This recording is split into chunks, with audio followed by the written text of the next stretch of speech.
नमस्कार, स्वागत है आपका खबरों का पंचनामा में। मैं हूं आपके साथ वक्ता। हम लेकर आए हैं देश और दुनिया की 5 बड़ी खबरें, जिस पर चर्चा के लिए हमारे साथ स्टूडियो में मौजूद हैं कैपिटल टीवी के editor in chief doctor Manish Kumar ji. Doctor साहब, आपका बहुत बहुत स्वागत है। धन्यवाद। सबसे पहले नजर डालते हैं आज की हेडलाइंस पर।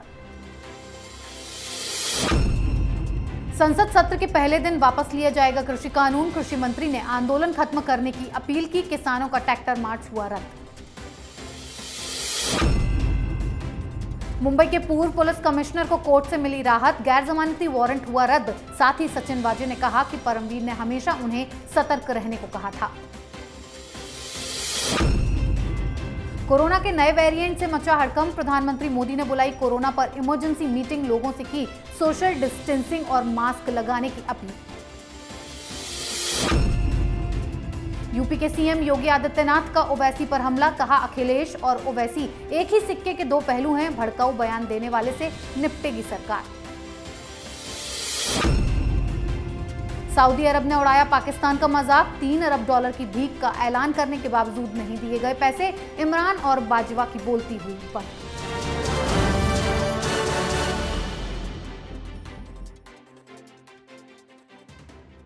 सबसे पहली खबर, केंद्रीय कृषि मंत्री नरेंद्र सिंह तोमर ने कहा है कि शीतकालीन सत्र के पहले ही दिन लोकसभा में कृषि कानून की वापसी के लिए बिल पेश किया जाएगा। इसीलिए आंदोलन का कोई औचित्य नहीं है। आंदोलन खत्म करके किसानों को घर चले जाना चाहिए। उन्होंने ये भी कहा कि लोकसभा में 3 मौजूदा कानूनों की वापसी का प्रस्ताव पेश करेंगे। चर्चा के बाद पहले ही दिन लोकसभा में इस बिल को पास करने की योजना है। उन्होंने कहा कि प्रधानमंत्री नरेंद्र मोदी ने किसानों की बाकी समस्याओं को हल करने के लिए एक समिति का गठन करने की घोषणा की है। इस कमेटी में किसान संगठनों के प्रतिनिधि शामिल होंगे। इस समिति के गठन से एमएसपी को लेकर किसानों की मांग पूरी होगी। मनीष जी, कृषि मंत्री की अपील का क्या आंदोलन जीवियों पर कोई असर पड़ेगा? देखिए, असर पड़ा है। 3 जगह से स्टेटमेंट्स आए हैं और ट्रैक्टर रैली जो सोमवार को यानी 29 तारीख को होने वाली थी वो रद्द कर दी गई। कई वजह है।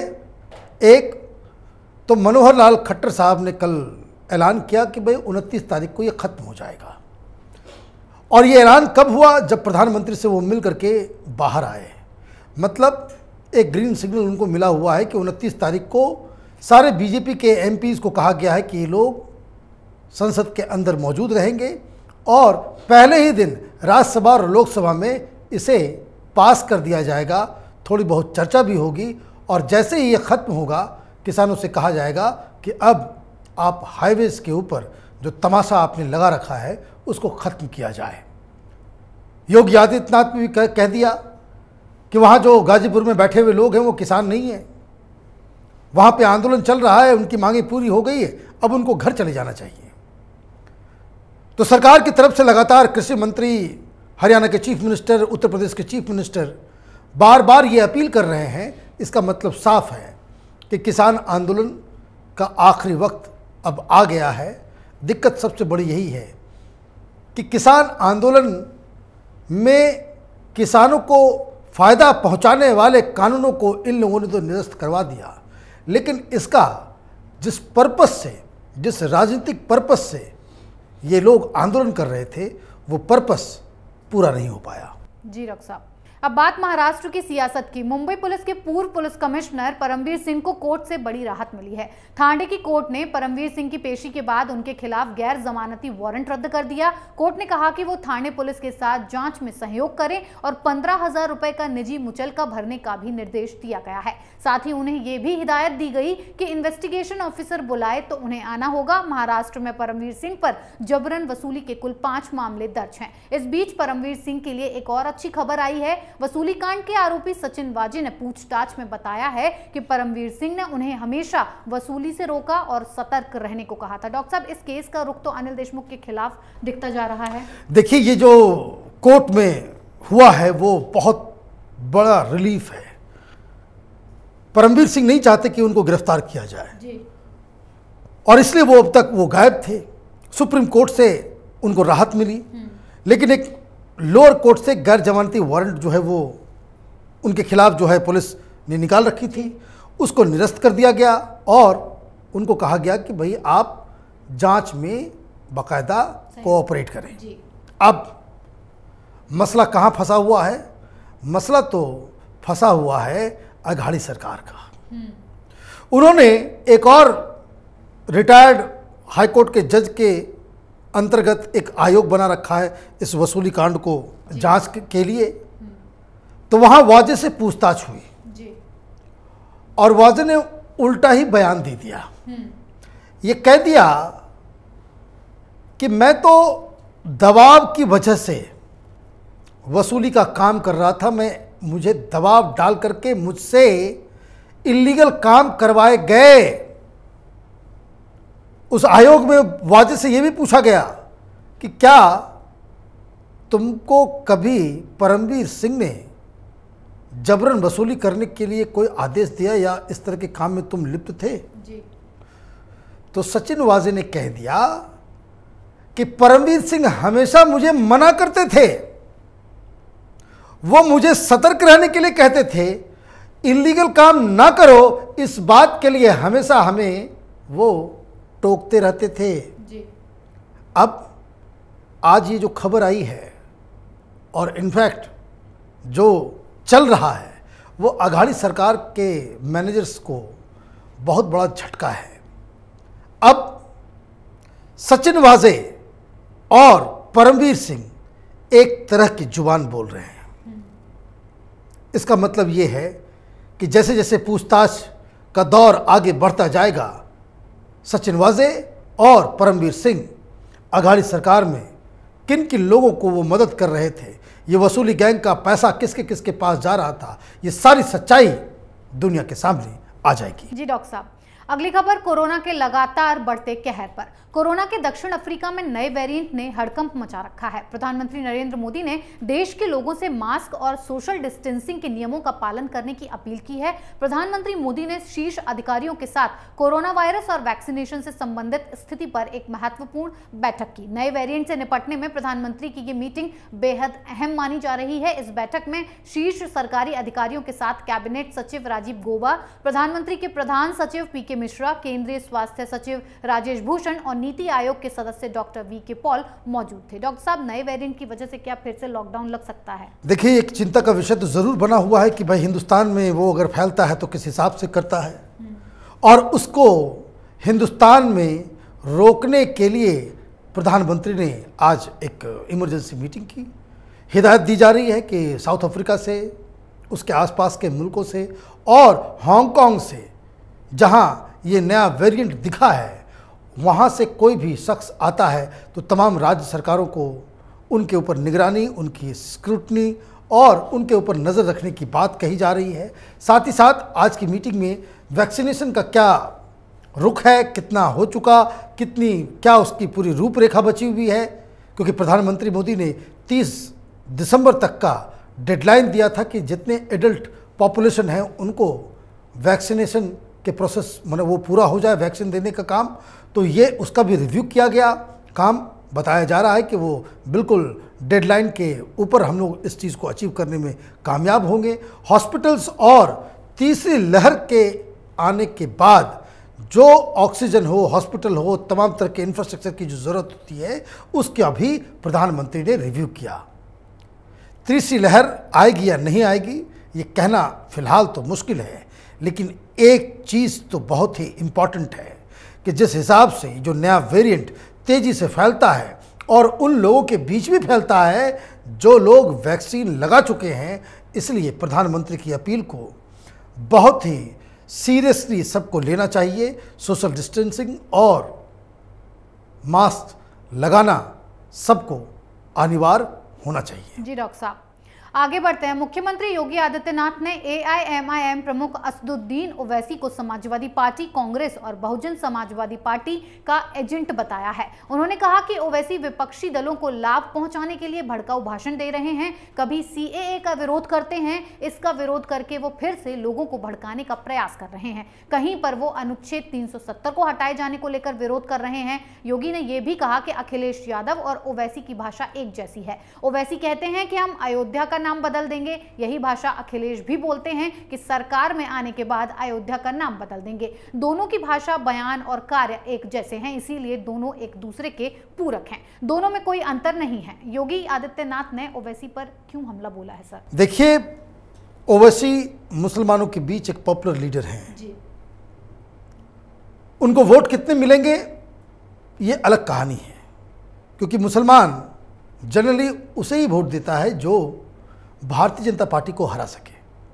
मुसलमान अपने लिए वोट नहीं करता, अपने लीडर के लिए वोट नहीं करता, और अपने डेमोक्रेटिक राइट का पूरा इस्तेमाल वो भारतीय जनता पार्टी को हराने में करता है। ये बेसिक लाइन है। अब ओवैसी उनका ये इसको कह सकते हैं कि अपनी पार्टी के लिए वो हर राज्य में जाकर के उम्मीदवार खड़े करने का उनका अधिकार है, वो कर रहे हैं। बिहार में उन्होंने ये काम किया था, 6 सीटें आ गई। बंगाल में ये काम करने की उन्होंने कोशिश की, वहाँ पे कोई सहारा मिला नहीं, वहाँ पे वो नहीं कर पाए। महाराष्ट्र के अंदर उन्होंने किया, कई जगहों पे उनके अच्छी पकड़ है महाराष्ट्र के अंदर। तो उत्तर प्रदेश में भी मुस्लिम पॉपुलेशन है, पॉकेट्स हैं, इसलिए वो वहाँ पे चुनाव लड़ रहे हैं। अब योगी आदित्यनाथ की राजनीति, भारतीय जनता पार्टी की राजनीति का एक अहम हिस्सा होगा कि वो ओवैसी के ऊपर हमला करें। ओवैसी के ऊपर हमला करने की वजह 2 है। एक कि आप जो पोलराइजेशन का जो पूरा सिस्टम है उसको आप जीवित रखते हैं जी। वो मुस्लिम पॉलिटिक्स करते हैं, हिंदू विरोधी बयान देते हैं। अब कोई ये कह रहा हो कि अयोध्या का नाम बदल दिया जाएगा, जो योगी आदित्यनाथ कह रहे हैं कि एक ही भाषा बोल रहे हैं ये लोग। कल कोई कहेगा कि काशी का नाम बदल दिया जाए, अयोध्या का नाम बदल दिया जाए, गोरखपुर का नाम बदल दिया जाए। ये मुस्लिम वोटों के लिए कोई आदमी ऐसा बात कहता है तो भारतीय जनता पार्टी के पास वो मौका मिल जाता है कि आप पॉलिटिक्स ऑफ पोलराइजेशन जो है वो उनकी करनी और उनकी कथनी की वजह से फायदा भारतीय जनता पार्टी को, इसलिए वो जीवित रखना चाहते हैं। दूसरा, योगी आदित्यनाथ अगर किसी व्यक्ति का नाम लेते हैं, किसी लीडर का नाम लेते हैं, ऑब्वियसली मीडिया में वो छाया रहेगा। ओवैसी का नाम इसलिए लिया जा रहा है और ओवैसी और योगी में एक बहुत वार्तालाप होगा आगे आने वाले दिनों में। दोनों अपने अपने मन से एक दूसरे के ऊपर हमलावर होंगे। उससे फ़ायदा ये होगा कि मुस्लिम समाज के अंदर में भी जो कुछ लोग ओवैसी से प्रभावित हो सकते हैं, रोज़ वो टीवी पे देखेंगे, मीडिया में देखेंगे, तो एक कन्फ्यूजन की स्थिति कई सीट्स के ऊपर ओवैसी की वजह से बन सकती है, जिसका फ़ायदा बीजेपी को हो सकता है। तो ये 2 वजह हैं, इस वजह से योगी आदित्यनाथ ओवैसी का नाम हर जगह लेना वो शुरू करते हैं। जी डॉक्टर साहब, आखिरी खबर पाकिस्तान पर। पाकिस्तान के साथ सऊदी अरब ने पाकिस्तान का मजाक बना दिया है। पाकिस्तान सरकार के पास देश चलाने के लिए पैसे नहीं बचे हैं। हर बार पाकिस्तान को मुश्किल से निकालने वाले सऊदी अरब ने इस बार वादा करके पैसे नहीं दिए। 23 अक्टूबर को इमरान खान सऊदी अरब गए थे। उन्हें उम्मीद थी कि $3 अरब की भीख मिल जाएगी। सऊदी अरब की ओर से कहा गया कि वो पाकिस्तान के सेंट्रल बैंक में पैसा जमा कर रहा है, लेकिन अभी तक पाकिस्तान को ये रकम नहीं मिली है। इसके अलावा पाकिस्तान ने $1.2 अरब का तेल भी उधार मांगा था, जो उसे नहीं दिया गया है। सरकार का मजाक उड़ रहा है और इमरान और बाजवा चुप हैं। डॉक्टर साहब, अगर इमरान के साथ करार हुआ था तब पैसे क्यों नहीं दे रहा है सऊदी अरब? देखिए, मैं तो देख रहा था पाकिस्तान में he has become a laughing stock. भाई मैं बार बार कहता हूं, प्ले बॉय को आप प्रधानमंत्री बना दोगे तो यही होगी। इतना ज्यादा कर्ज हो गया है पाकिस्तान के ऊपर कि ये मुल्क बिक भी जाए तो वो कर्ज अदा नहीं की जा सकती। हर बार सऊदी अरब और चीन, वो तो किसी की मदद करता नहीं, वो उसका इकोनॉमिक बेनिफिट नहीं होगा, वो वहाँ काम ही नहीं करेगा। पाकिस्तान एक केओस के अंदर वो जाने वाला है, गृह युद्ध की स्थिति में पहुँचने वाला है, इसलिए चीनियों ने अपना वहाँ सब कुछ अपना समेटना शुरू कर दिया है। पहली बात। अब ये गए 23 अक्टूबर को, 3 दिन वहाँ रहे भाई साहब इमरान खान, और वहाँ प्रिंस जब वो आते हैं तो ड्राइवरी करते हैं इनके लिए, और ये बता रखा है पूरे पाकिस्तान को बहुत अच्छे मित्र हैं। तो $5 अरब, और अगले 2024 तक पाकिस्तान को चाहिए $52 अरब देश को बचाने के लिए। $23 अरब 2022 तक चाहिए। इतना ज़्यादा कर्ज हो गया है ताकि वो तो सरकार ही नहीं चल पाएगी। तो 5 अरब डॉलर की बात कही गई जी। जिसमें जैसा कि आपने बताया कुछ पेट्रोल डीजल के लिए भी था जी। कुछ कैश था, लेकिन जो पेच इसके अंदर है वो ये है कि प्रिंस ने, सऊदी अरब ने ये जो पैसा दिया था वो फ्री का नहीं था, वो कुछ कंडीशंस के साथ थे जी। और तो और 3.5% इंटरेस्ट रेट के ऊपर भी। मुफ्त में नहीं मिलता कुछ, मुफ्त में कुछ नहीं मिलता। तो उन शर्तों को इमरान खान शायद पूरा नहीं कर पाए, इसलिए पैसा नहीं आया। अब मीडिया वाले वहां पूछ रहे हैं कि भाई आप तो जब कैंपेन कर रहे थे तो आप कह रहे थे कि कहीं कटोरा में भीख लेकर के मांगने के लिए हम नहीं जाएंगे, आप तो भीख भी मांग रहे हो और भीख मिल भी नहीं रही है। पाकिस्तान का जो हाल हुआ है वो इसलिए हुआ है कि वहाँ पे जो सरकारें रहीं वो उसका जो मैनेजमेंट है, इकॉनमी का जो मैनेजमेंट होता है उस पर ध्यान नहीं दिया। इस्लाम के नाम पे, कश्मीर के नाम पे, हिंदुस्तान के नाम पे वहाँ पे पॉपुलिज्म हुआ, आर्मी के द्वारा भी और वहाँ की सरकारों के द्वारा भी। ठीक वैसा ही जैसा ये दिल्ली का नटवर लाल और आजकल राहुल गांधी कि फ्री में ये, फ्री में वो, फ्री में वो। देश मजबूत तब होता है जब आप बॉर्डर्स को सिक्योर करने के साथ साथ वहाँ की इकोनॉमिक कंडीशंस को भी आप मजबूत करते हैं। भूखा नंगा देश बेच के राजनीति करने वाले लोग, वो वहाँ की सरकार और वैसा देश, कई सारे उदाहरण हैं। पाकिस्तान एक डेथ ट्रैप में पहुंच गया है। ये पाकिस्तान मुल्क ये ज़्यादा दिन तक नहीं रुकेगा।